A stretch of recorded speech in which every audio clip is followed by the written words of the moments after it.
കേരളത്തിൽ നിന്ന് തന്റെ മകളുടെ ലിവർ ഓപ്പറേഷനായി 60 പവൻ സ്വർണവുമായി ചെന്നൈയിലേക്ക് എത്തുന്ന ഒരു അച്ഛൻ. പക്ഷേ ചെന്നൈയിൽ കാലുകുത്തിയ ഉടനെ തന്നെ കള്ളന്മാർ സ്വർണം പൊക്കുന്നു. ഭാഗ്യത്തിന് പോലീസ് സ്വർണം തിരിച്ചുപിടിക്കുന്നു. പക്ഷേ സ്വർണം തിരികെ കിട്ടണമെങ്കിൽ കോടതി കയറിയിറങ്ങണം. അങ്ങനെയാണ് നമ്മുടെ വില്ലൻ ബേബി കണ്ണന്റെ എൻട്രി.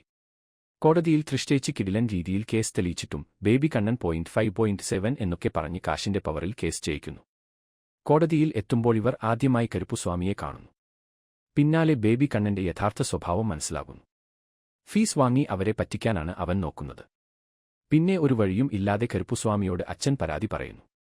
പിന്നെ നമ്മുടെ സൂര്യ അണ്ണന്റെ മാസ് എൻട്രി. നേരെ ബേബി കണ്ണന്റെ പാർട്ടിയിലേക്ക് പോയി വെല്ലുവിളിയിടുന്നു.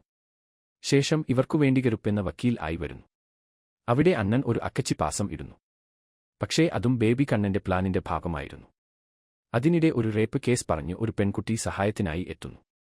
അവിടെയും ബേബി കണ്ണൻ മാസ് കാണിക്കാൻ നോക്കുമ്പോൾ കരുപ്പ് നിനക്ക് മാത്രമാണോ മാസ്, എനിക്കും അറിയാം എന്ന രീതിയിൽ ഒരു 24 റെഫറൻസ് ലെവൽ സീൻ കൊടുക്കുന്നു. അതിനിടെയാണ് ഒരു വലിയ സത്യം പുറത്തുവരുന്നത്. ആ 60 പവൻ സ്വർണം പോലീസ് പിടിച്ചെടുത്തതല്ല, കള്ളന്മാർ തന്നെയാണ് മനസ്മാറ്റി തിരികെ കൊടുത്തത്. പിന്നീട് കോടതിയിൽ തീപാറി നിന്ന ആ പെൺകുട്ടിയെ ഒരു ദിവസം മുഴുവൻ ജയിലിൽ അടക്കുന്നു. അടുത്ത ദിവസം അവൾ മരിക്കുന്നു. പിന്നെ കരുപ്പുസ്വാമി നേരിട്ട് ആ പെണ്ണിന്റെ കേസ് ഏറ്റെടുക്കുന്നു. എന്നിട്ട് ബേബി കണ്ണൻ പറയുന്നതെല്ലാം തിരിച്ചു അവന് പണി കൊടുക്കുന്നു. ഇതൊക്കെ കഴിഞ്ഞ് ഒരു ചോക്ലേറ്റ് കോഫി ചോദിച്ചു വന്ന ആ സൈക്കോയുടെ കിളി പറത്തി ലിയോയുടെ കുടുംബത്തെയും രക്ഷിക്കുന്നു. ലോകേഷ് രക്ഷപ്പെട്ടു. പിന്നീട് ആ സ്ഥലത്ത് കുറ്റകൃത്യങ്ങൾ നടക്കാതിരിക്കാൻ കരുപ്പ് തന്റെ വക്കാന്റെ ഷീൽഡ് സ്ഥാപിക്കുന്നു. അതോടെ അവിടെ ഒരു കേസുപോലും ഉണ്ടാകുന്നില്ല. കരുപ്പിന്റെ ഫാൻസ് കൂടി വരുന്നു. ബേബി കണ്ണൻ പിന്നെയാണ് ആ ഷീൽഡിന്റെ കാര്യം മനസ്സിലാകുന്നത്. അതുകൊണ്ട് കോടതി മാറ്റാൻ ജഡ്ജിയെ കൊല്ലുകയും ആളുകളെ കയറ്റി കോടതി തന്നെ പൊളിക്കുകയും ചെയ്യുന്നു. പുതിയ കോടതി പണിയുന്നു. പക്ഷേ കരുപ്പിന് പവർ കിട്ടാൻ ഒരു വിഗ്രഹം മാത്രം മതിയെന്ന കാര്യം ഈ മണ്ടൻ മനസ്സിലാക്കുന്നില്ല.